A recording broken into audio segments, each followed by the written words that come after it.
Bonsoir à tous. Ils luttent contre les violences à l'égard des femmes et filles, chacun dans son secteur de prédilection. Eux, ce sont des médecins légistes, la police, la société civile, les institutions, tous contre zéro viol en Guinée. Un phénomène qui prend de l'ampleur dans nos sociétés ces dernières années. Près de 400 femmes ont connu une des formes de violence, soit physique, psychologique, sexuelle, j'en passe. Aujourd'hui, on se pose la question pourquoi autant de violence ou de viols à l'égard des femmes et filles. C'est pourquoi nous allons essayer de renverser la pyramide pour permettre à toutes les parties prenantes de discuter, de dénoncer, mais aussi de partager ici, devant ce public, les difficultés dans la lutte contre les violences basées sur le genre. Ils ne sont plus à présenter, car leur prouesse n'est plus à démontrer dans la lutte contre les VBG, près des victimes et à l'encontre des personnes qualifiées de déséquilibrées. Je prête le mot à un de nos invités qui n'est pas là, professeur Hassan Ba, mais il s'est fait représenter par Dr Diallo. Oui. Commissaire Marie Gomez, directrice générale de l'OPROGEM, et Madame Gladys Guerrier-Archange, représentante résidente au compte de CRS en Guinée. Bonsoir à tous. Merci donc de répondre à notre invitation. La première question, c'est pour professeur Hassan Ba. Ben, ne vous étonnez pas si je vous appelle professeur. Depuis tout au long de l'aventure, j'ai travaillé avec lui. Alors la première question, c'est de nous faire l'état des lieux de viol dans le pays. Alors merci madame. Je voudrais commencer par vous remercier pour l'invitation que vous nous avez adressée de bien pouvoir prendre part à une émission aussi importante que les VBG. Il faut noter que le viol ou les agressions sexuelles est un problème de société dans notre pays. Au niveau du service de médecine légale de l'hôpital national Ignastine, de janvier jusqu'à maintenant, nous avons enregistré environ 766 cas victimes qui sont venus chez nous, qui ont décidé de porter plainte, qui sont venus chez nous, bien entendu, avec une réquisition à médecin. Alors, à ceux-là, il ne faut pas oublier qu'il y en a d'autres qui certainement n'ont pas eu la chance de porter plainte, certains qui n'ont malheureusement pas pu venir vers le service de police et de gendarmerie, notamment le PROGEM. Alors, parmi ces 700 et quelques cas que nous avons reçus, 62% ont moins de 18 ans. 62% des victimes que nous avons reçues de janvier à maintenant ont moins de 18 ans. Et environ 38% ont plus de 18 ans. Donc, c'est un problème de société. Et ces agressions sexuelles représentent plus de 40% de nos consultations aujourd'hui au service de médecine légale de l'hôpital national Ignastine. Très bien, nous restons toujours avec vous, docteur Diallo. Ouais. Ben, pour nous profanes, nous confondons violence et viol. Y a-t-il une différence entre type de violence et forme de violence? Absolument. Bon, il faut dire que les types, notamment dans le cadre des VBG, il faut noter qu'il y a six types de VBG. 6 types de violences basées sur le genre. Il y a tout d'abord le viol. Ensuite, il y a les agressions sexuelles. Et en plus, il y a les agressions physiques, qui est une des formes de VBG. Il y a aussi le délit de ressources ou les violences économiques.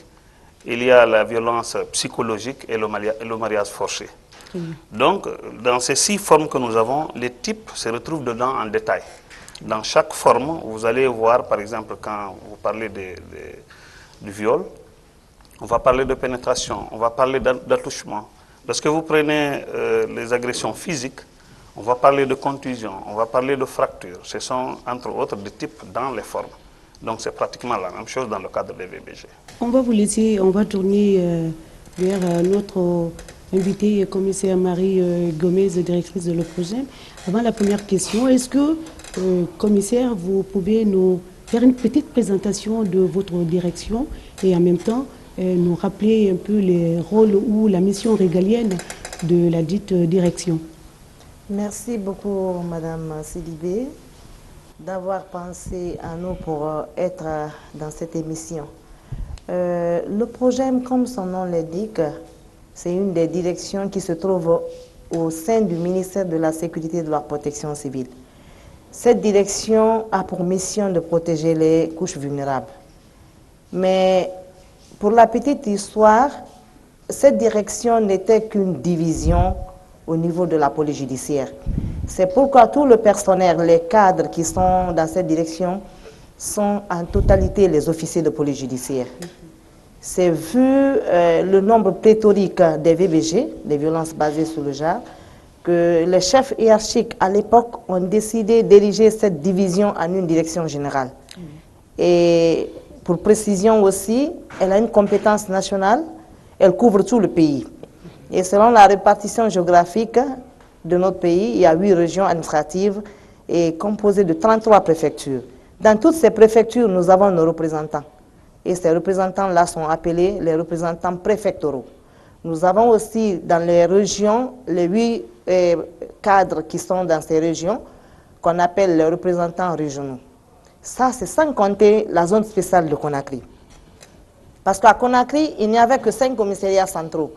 Mais vu le nombre pléthorique d'infractions liées au VBG, la hiérarchie a décidé d'ériger certains commissariats urbains en commissariats centraux. C'est pourquoi vous verrez l'exemple de Bessia. Vous avez vu là-bas, au rond-point, il y avait un commissariat urbain qui était là, qui a été érigé maintenant en un commissariat central. Donc, dans la zone spéciale de Conakry seulement, nous avons 10 commissariats centraux.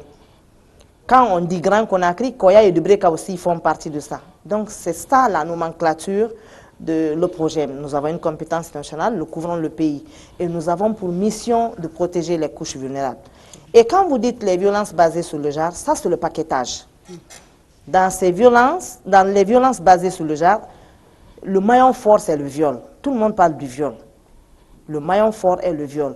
Mais au-delà de ça, nous recevons et nous gérons beaucoup plus d'autres infractions à la loi pénale, telles que les cas d'enlèvement, les cas de disparition, les enfants disparus, les cas de violence physique, nous les recevons, les violences économiques, les hommes qui ne veulent pas que leurs femmes travaillent, nous les recevons, ou veulent que leurs femmes leur présentent les ressources qu'elles gagnent, mettent à leur disposition, nous les recevons. Ensuite, nous avons les cas d'infanticide, des mamans qui jettent leurs bébés. Donc, tout ce paquetage qui constitue les violences basées sur le genre. Beaucoup de sensibilisation, s'il faut parler ainsi, sur les violences basées sur le genre. Pour nous profanes, lorsque un cas de viol est arrivé au niveau de la police, le problème est réglé. Et tel n'est pas le cas, commissaire. C'est vrai, les ONG font beaucoup dans cette sensibilisation. C'est comme Dr Makale, l'ONG de Moussa Hiro, beaucoup d'autres personnes ont des ONG qui font beaucoup sur le terrain en faisant la sensibilisation. Mais nous aussi, au niveau de la police nationale, nous faisons la sensibilisation. Le ministre de la Sécurité et de la Protection civile, pas plus qu'au mois d'août, nous a mandaté d'organiser une formation à l'intention des officiers de police judiciaire. Parce que n'oubliez pas, selon Albert Einstein, la formation est la clé de la réussite. Tout à fait. Les officiers de police judiciaire qui ont la charge de gérer ces dossiers doivent, eux d'abord, recevoir une formation spécifique. Parce qu'un officier de police judiciaire de VBG ne reçoit pas, n'entend pas un présumé violeur de la même façon qu'un cambrioleur qui est parti faire du cambriolage quelque part. Une victime vient vers nous, elle est traumatisée. Il faut d'abord la remettre en confiance, la rassurer, lui dire qu'elle sera rétablie dans ses droits, l'amadouer, la sensibiliser. Tandis qu'un cambrioleur, quand il est chez toi là-bas, dans ton bien, mais flanque-toi là-bas, on va t'écouter. Donc, il y a toutes ces manières d'apprendre à un officier de police judiciaire comment il doit se comporter devant une victime de viol. Donc, ces officiers ont reçu cette formation à notre niveau. C'est pour cette raison, lorsque nous recevons une victime de viol, elle est automatiquement prise en charge. On ne l'écoute pas sur place. Le docteur vient de dire tout à l'heure qu'ils reçoivent des réquisitions à médecin. Nous leur délivrons une réquisition à médecin qui permettra à la victime de partir à la médecine légale pour qu'on essaye de faire un rapport, de dresser, le médecin va dresser un rapport médico-légal à l'endroit de cette victime, c'est-à-dire connaître la gravité de la blessure reçue par la victime.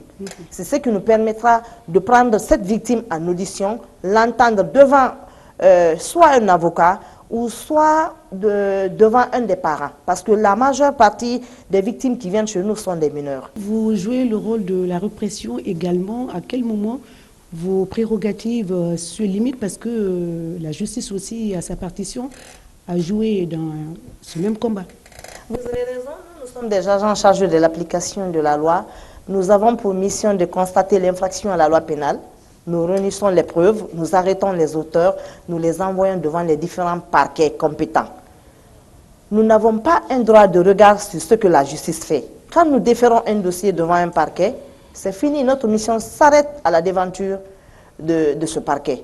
Mais comme nous travaillons en étroite collaboration avec le ministère de l'Action sociale, qui est notre partenaire privilégié, mais aussi avec certaines ONG, le plus souvent, c'est eux qui nous font un retour. Vous vous limitez à la rentrée du parquet. Lorsque nous retrouvons ces courreaux ou les présumés coupables dans la cité, et encore, les mêmes ONG vous remontent parfois les informations. Comment est-ce que vous gérez ces cas de figure, commissaire Marie? C'est comme la présidente des filles leaders de Guinée, qui fait beaucoup aussi sur le terrain. Eux, ils nous ont saisi une fois d'un cas pareil, un cas d'inceste. Parce que on parle d'inceste lorsqu'il y a une relation intime entre parents et grands-parents, et cela qui est interdit par notre arsenal juridique. Ils attirent notre attention. Nous procédons à l'interpellation de la personne et nous redéférons. Dans ces conditions, ces ONG suivent à la lettre. Quand c'est dans ces cas pareils, ils suivent à la lettre jusqu'au jugement. Exactement, jusqu'au niveau de la maison centrale. Je disais tout à l'heure qu'ils sont nombreux sur le terrain, la police, la médecine légale.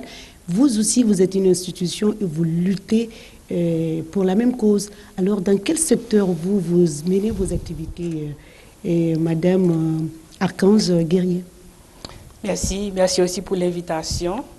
Donc, rappelons que Catholic Relief Services, dans les centaines de pays où nous intervenons et en Guinée depuis 2000, nous avons la mission de venir en aide aux personnes les plus vulnérables dans le respect de la dignité humaine et de la justice sociale.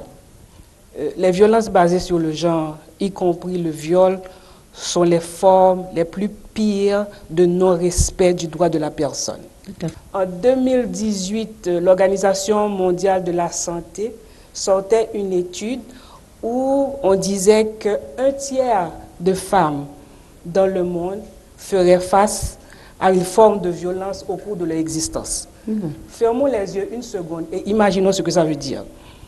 Donc, c'est ce constat accablant qui sous-tend en quelque sorte le travail de CRS auprès des pays où nous intervenons. Et en termes de domaine, je pense que c'est bien dit ici, il y a 3 niveaux d'intérêt quand nous parlons de violence basée sur le genre. La prévention, la sensibilisation, ce que nous sommes en train de faire aujourd'hui, la réponse qui peut être l'accompagnement médical, mais bien entendu, on a dit aussi que ça peut être un accompagnement social, économique, assistance juridique, etc. Et aussi la mitigation, parce qu'il faut quand même avoir des sanctions fermes.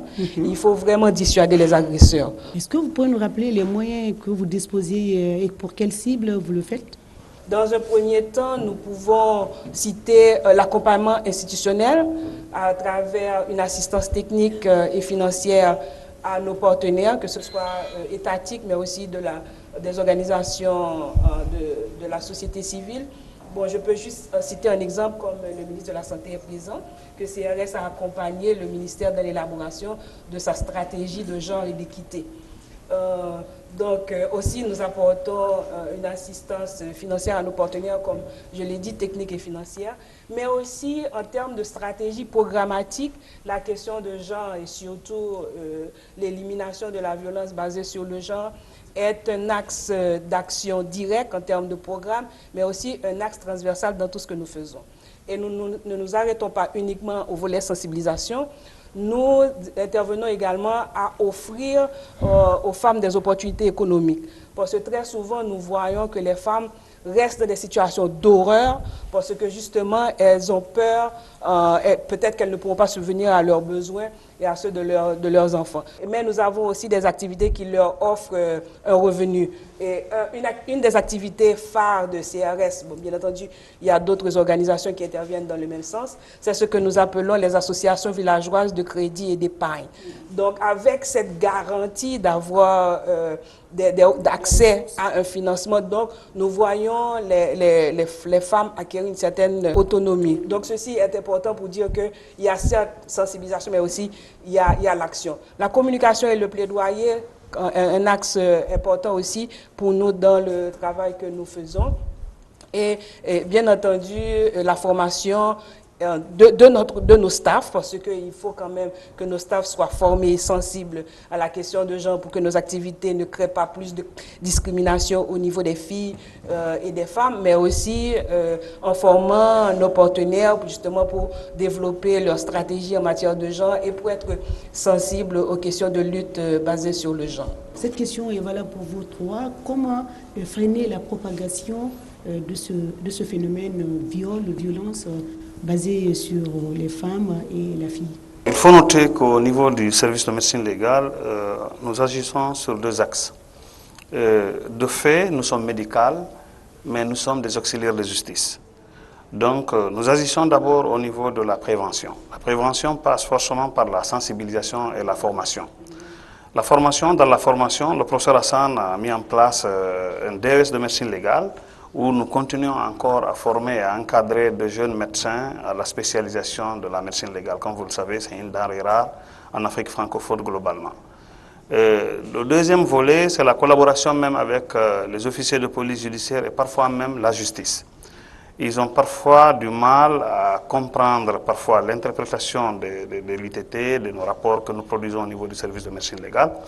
À plusieurs reprises, nous avons eu des partenaires qui ont eu à financer des formations avec officiers de police judiciaire, les magistrats, pour l'interprétation de nos rapports médico-légaux, puisque c'est un élément essentiel sur lequel se base le magistrat pour prendre une décision sur la condamnation ou sur l'acquittement d'un prévenu. Le troisième aspect, il faut noter, c'est la prise en charge. Dans la prise en charge, nous faisons d'abord le médical, c'est la réception, l'examen. Et donc, comme vous le savez, les victimes viennent chez nous avec la réquisition en médecin, mais parfois ensanglantées. Donc, avant de faire une expertise médico-légale et de rédiger le rapport pour remettre à la victime, afin de le retourner à l'autorité requérante, parfois il y a une nécessité d'une prise en charge médicale. Quand vous prenez les viols, les cas de viol sur des mineurs, avec des organes génitaux qui ne sont pas en maturité, il y a des cas où il y a vraiment des déchirures qui nécessitent une réparation. Dans ce cas, il faut d'abord faire la prise en charge. Maintenant, sur l'aspect judiciaire, il faut noter que c'est à travers ce rapport médico-légal que les officiers de police judiciaire, parfois suite à l'ITT qui a été fixé dans la rédaction du rapport, qu'ils ramènent au niveau de la justice. Et ce rapport médico-légal, c'est l'élément matériel même de l'infraction pour les juges. Et du coup, nous intervenons au niveau de la prévention, nous intervenons également au niveau de la prise en charge, qu'elle soit médicale, judiciaire. Il faut noter que depuis un certain temps, l'UNICEF, avec la collaboration de l'UNICEF, nous avons une assistante sociale qui est basée même dans notre bureau. Il y a un bureau d'une assistante sociale qui aide à la prise en charge psychologique, quelque chose qui est important pour les victimes. Toutes les victimes ont besoin d'une prise en charge psychologique dans la mesure où l'horreur qu'elles ont vécue parfois nécessite un psychologue pour le suivi et l'assistance, puisque comme vous le savez, ce vécu peut tourner parfois jusqu'à la folie. C'est le lieu et place pour moi d'attirer l'attention de Monsieur le ministre de la Santé là-dessus, parce que nous recevons certains présumés violeurs dans nos locaux qui nous disent « Ah, j'avais pris telle molécule ». L'exemple, c'est passé, les dames qui balaient souvent le petit matin la ville de Kaloum. Il y a un présumé violeur qui est sorti de sa chambre furieux. Il est venu tomber sur la bonne femme, c'était 6 heures du matin, pour abuser d'elle. Il a fallu une clameur publique pour que nous intervenions. Nous avons reçu des appels, l'équipe a fait une descente pour interpeller le monsieur. On lui a demandé qu'est-ce qui se passe. Il dit qu'il a pris un molécule, il ne parvient pas à se retenir. Alors là, c'est l'occasion pour moi, comme l'autorité compétente est là, d'attirer son attention sur ça pour contrôler les molécules qui rentrent dans notre pays. Ça fait partie. En plus de ça, il y a l'alcool aussi. Il y en a qui viennent en état d'ébriété, qui abusent parce qu'à chaud, dès que nous mettons main sur eux, nous les écoutons. En les écoutant, on se rend compte de tous ces différents aspects. Nous faisons la sensibilisation aussi, à la demande des ONG qui rédigent souvent un courrier, qui adressent un courrier à notre hiérarchie.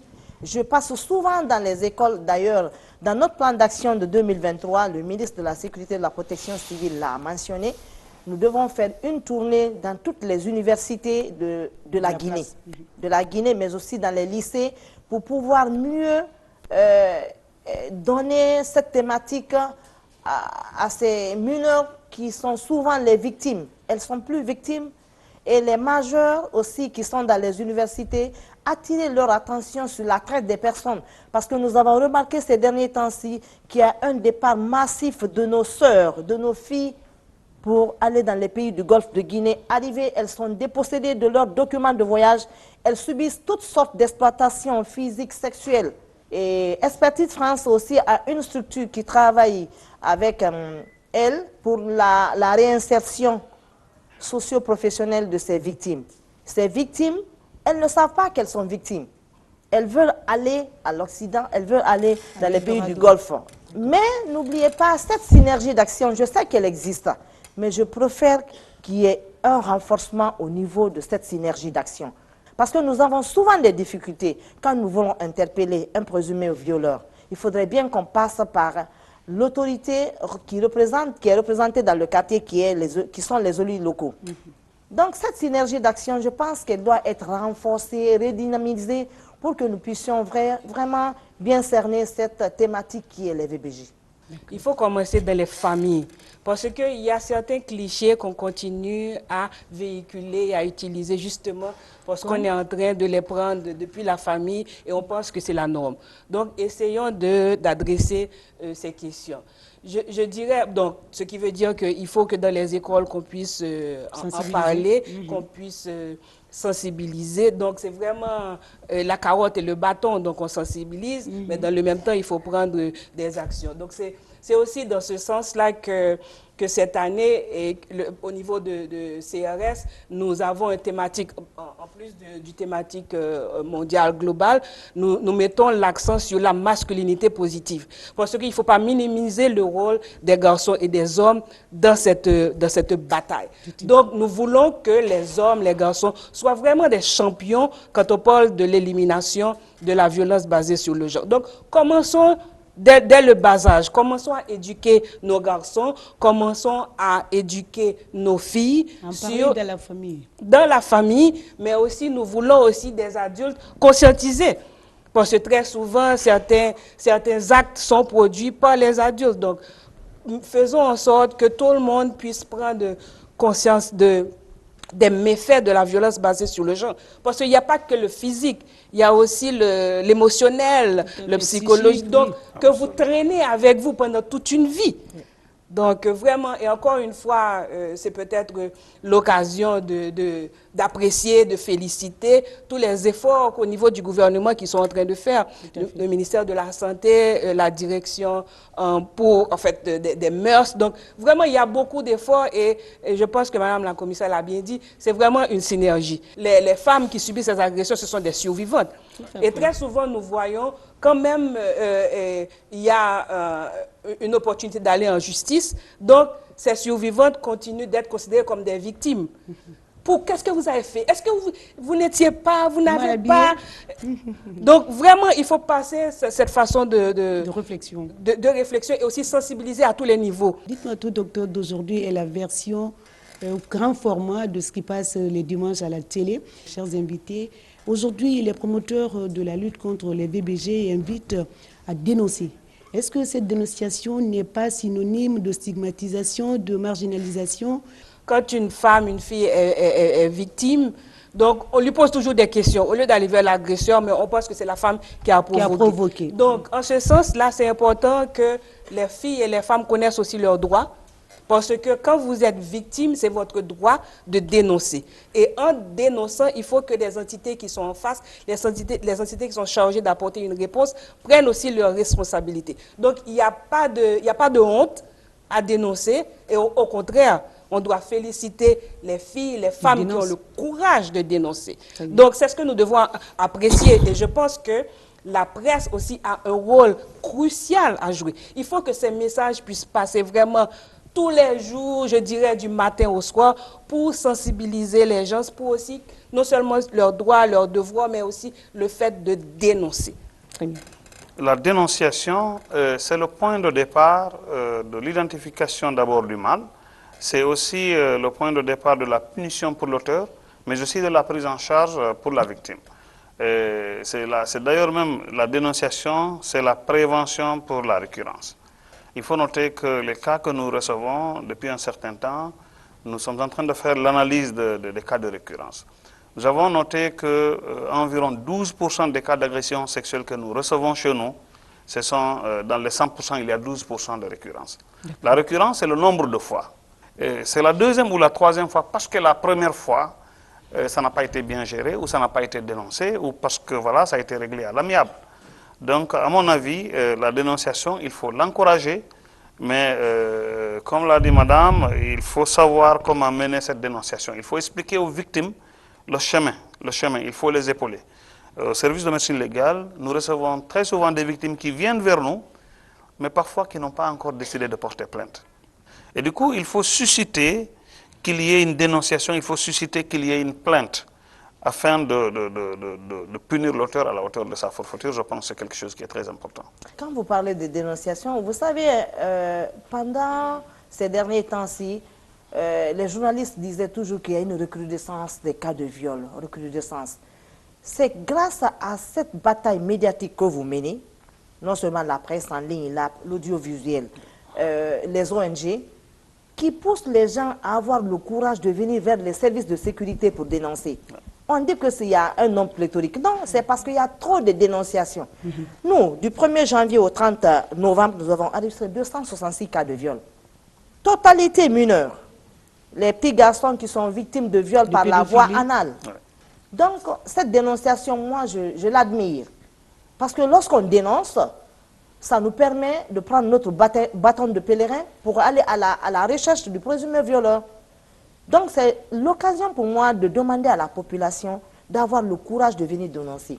Et avant la deuxième partie, nous allons suivre un reportage et on revient à vous juste après. En Guinée, le viol prend de plus en plus des proportions inquiétantes. Pourtant, c'est un délit qui est puni par la loi en vigueur dans notre pays. Il est urgent de trouver des voies et moyens pour freiner la propagation de ce phénomène dans la cité. Ce phénomène en Guinée est très persistant et très visible en fait parce que ça se traduit dans nos actions, nos comportements et nos agissements en longueur de journée, que ce soit sur le plan professionnel, que ce soit à la maison, que ce soit même dans nos différentes communautés. Ça se transcrit dans nos petits actes, dans nos décisions que nous prenons, ainsi de suite. En passant par le mariage d'enfants, parce que c'est une fille, non, moi j'ai décidé qu'elle aille en mariage, soit ce sont les MGF qui sont là, bon, il faut qu'elle soit excisée parce que nos cultures disent, nos coutumes disent, comment on appelle ça, les pesanteurs socioculturels qui existent, donc je ne veux pas faire face à ça et je me jette sur la voie des MGF. Il y a aussi les questions de violence conjugale. Selon des acteurs de la lutte contre les viols basés sur le genre, près de 400 femmes ont subi une des formes de viol physique, psychologique ou sexuel ces derniers temps en Guinée. Malheureusement, la couche la plus touchée est celle défavorisée. Notre mission, c'est accompagner ces couches vulnérables qui viennent chez nous. Lorsqu'elles viennent chez nous, elles sont d'abord victimes. Nous devons les mettre en confiance. Nous devons les rassurer. Nous devons leur dire qu'elles sont rétablies dans leurs droits. C'est pourquoi le projet est un peu C'est un service qui est un peu différent des autres directions de la police nationale à cause de la sensibilité des différentes infractions que nous recevons ici. Donc nous avons pour mission de protéger ces couches vulnérables. Pour réduire l'indice élevé du phénomène de viol dans le pays, il est nécessaire d'agir par l'application de la loi contre les coupables de ce phénomène déshonorant. Pour CRS, la sensibilisation est l'une des meilleures approches pour atténuer les risques liés aux violences basées sur le genre. Elle permet non seulement de faire connaître les causes liées au phénomène, avoir une connaissance sur les textes et lois, et aussi de prendre conscience des méfaits.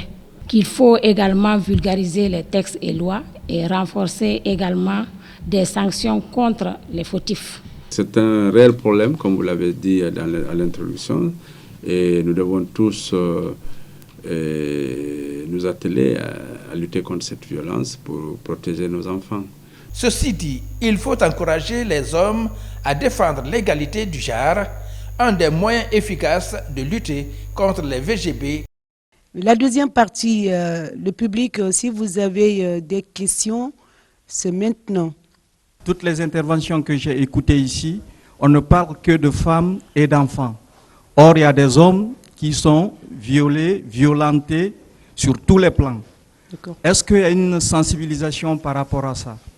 Je suis Mariam Bamba, journaliste à la Radio Nationale. J'anime une émission également qui fait la promotion des droits des femmes et des enfants. J'ai suivi avec intérêt toutes les interventions. J'aimerais savoir, poser la question aux représentants de professeur Anba sur la prise en charge. Est-ce que c'est dans tous les cas qu'on administre la prophylaxie? C'est un terme technique, mais comme je n'ai pas un terme remplaçant, donc la prophylaxie, les initiés comprennent. Et souvent, les gens ne comprennent pas, les survivantes effacent les preuves. Comment est-ce que vous vous y prenez dans ces cas pareils? Il y a aussi une question qui s'adresse à Madame la commissaire Marie Gomez. Avant, c'est l'OPROGEM seul qui était sur le terrain. Mais actuellement, il y a une brigade spéciale de protection des personnes vulnérables. C'est également ces mêmes questions. Quel est votre niveau de collaboration avec ces structures qui ont aussi des démembrements à travers le pays? J'aimerais aussi compléter ma question sur la masculinité positive. C'est ça la tendance actuelle. On veut se tourner vers ce concept de masculinité positive pour que le changement vienne d'en bas. Quelle est la politique que la Guinée dispose à propos de cette masculinité positive? Ma question est la suivante. C'est sur les jeunes filles qui sortent pour aller à l'aventure. J'aimerais savoir quelles précautions le gouvernement a prévues pour ces jeunes filles. La dernière, hein? Ok, merci beaucoup. Moi, c'est Diallo Tchorno Amadouri. Je suis activiste. Bon, c'est par rapport à cette thématique, on parle de la violence basée sur le genre. Je m'en vais juste peut-être à élargir un peu pour qu'on puisse savoir que le genre, ce n'est pas seulement sur les cas de viol ou sur les cas de violence conjugale, mais c'est toutes les vulnérabilités. Les handicapés aussi, c'est une couche aussi qui en fait partie du mot genre. Bon, du coup aussi, je pense qu'on s'intéresse beaucoup aux cas de viol. C'est vrai, c'est des cas très récurrents. Il doit y avoir des sanctions très sévères par rapport à ça. Mais le second point aussi que moi j'ai constaté étant investigateur ou sociologue, il y a trop de stress et de pleurs dans les couples. Il y a des maris qui prennent leurs femmes étant un acquis, donc les femmes sont privées de leurs droits, il y a trop de pleurs. Est-ce que toutefois le projet aussi reçoit ces cas vis-à-vis de ces couples, ou bien à tout moment c'est des choses qui sont remédiées à l'immédiat? La troisième question, puisque toujours concernant le genre, je voudrais attirer votre attention pour dire que en tant qu'il y a le mariage précoce, c'est-à-dire le mariage des mineurs, ou le mariage forcé, il y aura toujours les cas de violence dans les foyers, car il n'y a pas de consensus. Donc, une fille qui vit avec son mari dans le foyer pendant qu'il n'y a pas le consensus, la fille ne fait que subir un cas de viol. Avec la permission de Monsieur le ministre, je voudrais savoir si le personnel de la médecine légale et celui de l'OPROGEM arrive à faire un lien entre la consommation de substances en général et des médicaments en particulier, s'il y a un lien entre cette consommation et le cas de violence basée sur le genre. Je pose la question pourquoi? Parce qu'avec la saisie des conteneurs au port, vous savez qu'on est dans cette lutte d'assainissement, les médicaments les plus retrouvés lors de la perquisition, c'était le sildenafil qui est une molécule qui a des effets aphrodisiaques, et le tramadol. Le tramadol même est utilisé aussi par rapport à cela. Il y en a sous certains cieux qui disent que le tramadol a un effet aphrodisiaque. Est-ce qu'il y a un lien entre cette consommation de ces substances-là et cette violence faite sur le genre? Je vais commencer par la première question, des hommes victimes de VBG. Oui, il y en a.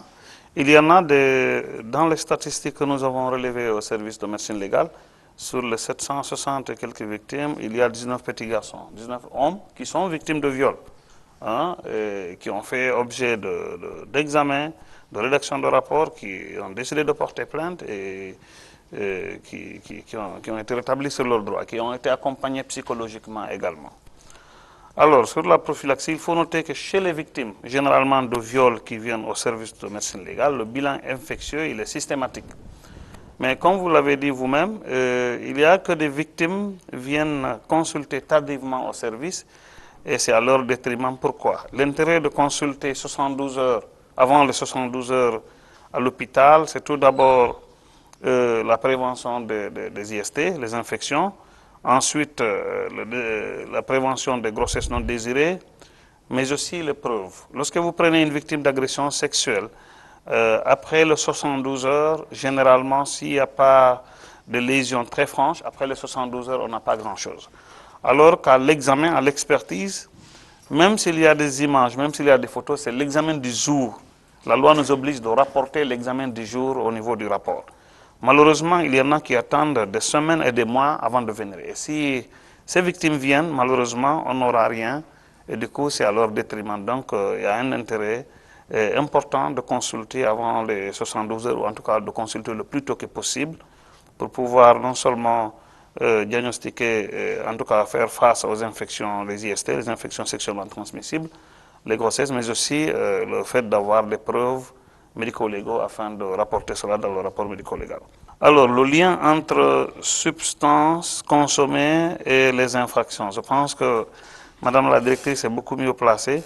Bien que nous avons fait une étude portant sur le profil psychopathologique des auteurs d'agressions sexuelles, c'était lorsqu'on a constaté la recrudescence des viols sur les mineurs, des enfants de moins de 2 ans victimes d'agressions sexuelles. Et lorsque cela survient, on se pose raisonnablement des questions à savoir est-ce que l'auteur est en possession de toutes ses facultés mentales. Donc, suite à cela, le professeur a dirigé une étude que nous avons faite dans le service, intitulée « Le profil psychopathologique des auteurs d'agressions sexuelles ». Mais le résultat de cette étude avait mis en évidence que seuls 3% des auteurs avaient des problèmes de santé mentale. Les 97% étaient parfaitement en bon état de santé. Donc c'est pour dire que c'est juste un problème sociétal. Je vous remercie. Alors, pour le monsieur qui a posé la question, si nous recevons des hommes aussi dans nos services dans le cadre des VBJ, ça ne finit pas. Ça ne finit pas. Il y a des hommes qui entretiennent des relations externes illégitimes. Et généralement, ces personnes qui sont collées à cet homme veulent toujours faire montrer à l'épouse du monsieur que c'est elle qui est à la page. Elle peut prendre les images, elle balance dans le téléphone de l'épouse du monsieur, on en a géré. Et des cas comme ça, il y a toujours fissure dans le ménage. Nous interpellons et nous déférons. Nous avons reçu pas mal de cas comme ça. Il y a aussi la reconnaissance de la paternité. Les hommes qui entretiennent des relations avec une tierce personne. Le bébé est né, Par après, le monsieur, il dit non, qu'il ne croit pas que c'est son enfant. Il ne croit pas que c'est lui qui a mis cette personne en état de famille. Donc après la naissance, nous ne sommes pas mieux placés. 6 mois après, nous faisons un document qu'on envoie à la médecine légale pour le test d'ADN pour reconnaître si effectivement le bébé là est son papa biologique. Le monsieur là que la dame réclame comme étant qu'il a engrossé, est-ce qu'il est le père biologique de ce bébé? Donc nous recevons pas mal d'hommes aussi chez nous. Peut-être qu'on n'en parle pas, mais déjà le nom l'indique, Office de protection du genre de l'enfance et des mœurs. Le genre, c'est la répartition des tâches qui déterminent le genre. Il ou elle sait conduire une voiture, il ou elle sait préparer le riz. Donc nous recevons et les hommes et les femmes, les enfants, les personnes vulnérables, les vieilles personnes troisième âge, nous les recevons toutes. Les filles qui vont en exil. Voilà, je l'ai dit tout à l'heure ici, il y a Expertise France, l'Union européenne à travers Expertise France, qui se bat beaucoup dans ce sens.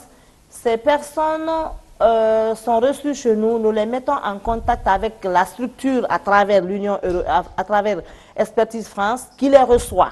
Cette structure les reçoit, échange avec ces personnes, les sensibiliser d'abord, mais en plus leur donner une formation. Ils ont commencé ça tout récemment. Ces filles-là reçoivent une formation à travers Expertise France de cette structure. Ensuite, on leur donne du travail. Ça, on vient de commencer. Il n'y en avait pas avant. Des hommes battus, nous recevons au service de médecine légale. Vous savez qu'il y a, des personnes parfois qui sont âgées, qui marient très souvent des jeunes filles. Des hommes battus, il y en a beaucoup. Il y en a beaucoup, mais seulement il y a de rares fois où ils décident de porter plainte ou d'aller devant les cours et tribunaux. Mais des hommes battus, il y en a beaucoup, ils viennent. C'est aussi un des motifs de consultation au service de médecine légale. D'accord. Allez-y. Ensuite, il y a un autre aspect.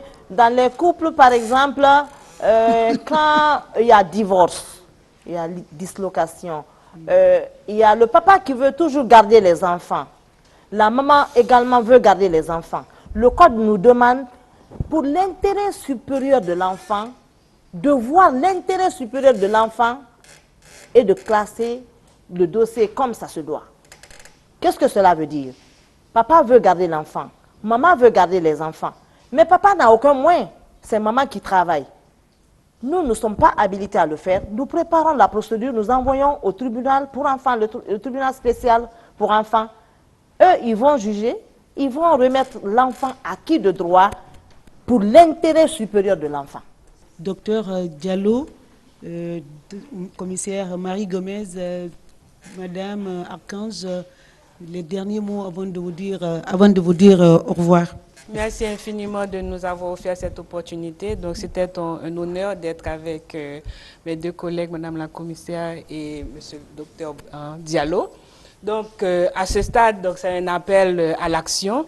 Je pense que le thème des 16 jours d'activisme le dit si bien. Donc, c'est tous unis, l'activisme pour l'élimination de la violence basée sur le genre. Donc, ce n'est pas impossible.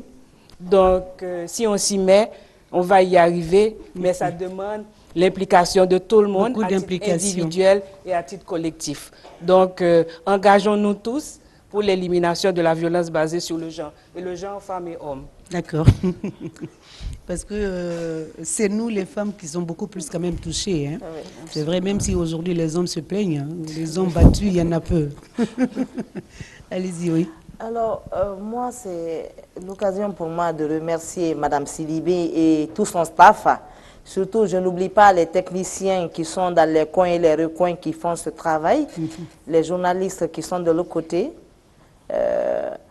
mais aussi le lieu pour moi de remercier le chef de l'État, parce qu'il nous aide à travers notre ministre de la Sécurité. C'est tolérance zéro. Quelqu'un n'ose pas venir chez nous pour arranger, négocier. Il n'en est pas question. Raison pour laquelle notre service est appelé et dénommé déféré. Moi, personnellement, on dit Madame Déféré. Et le lieu aussi de remercier les partenaires techniques et financiers qui ne cessent pas de nous aider en termes de renforcement des capacités opérationnelles, en appui du matériel, ils ne cessent pas de nous accompagner. C'est le lieu vraiment de les remercier pour nous sur ce plateau. Merci, alors, commissaire. Le mot de la fin, il faut dire que le VBG est un problème de société qui demande l'action de chacun et de tous. Il faut notre implication, nous tous, pour pouvoir endiguer ce fléau qui prend une place de plus en plus inquiétante dans notre société. Et de l'autre côté, il faut remercier les autorités au plus haut niveau, sans oublier M. le ministre de la Santé, qui avait pris part à l'extension de notre service, le service de médecine légale. Nous continuons, à l'image de notre cher maître, le professeur Hassan, de faire un plaidoyer pour la mise en place d'un institut de médecine légale en Guinée, pour qu'on puisse faire tous les examens de toxicologie nécessaires à la manifestation de la vérité lorsqu'il y a des auteurs qui sont appréhendés dans le cadre des VBG. Et je profite également de l'occasion pour vous remercier personnellement et remercier tous les techniciens et tous les journalistes de la RTG pour cette opportunité que vous nous avez offert d'échanger avec vous sur ce sujet. Merci, docteur Thierno Sadou Andialo, médecin légiste assistant au service de médecine légale à Yazine. Merci, madame Gladys Guerrier-Archange, représentante résidente au compte de CRS. Et merci également à madame commissaire Marie Gomez, de l'OPROGEM, directrice générale de l'OPROGEM, d'avoir répondu massivement et respectivement notre invitation. C'était le premier plateau. Et merci à ce beau public.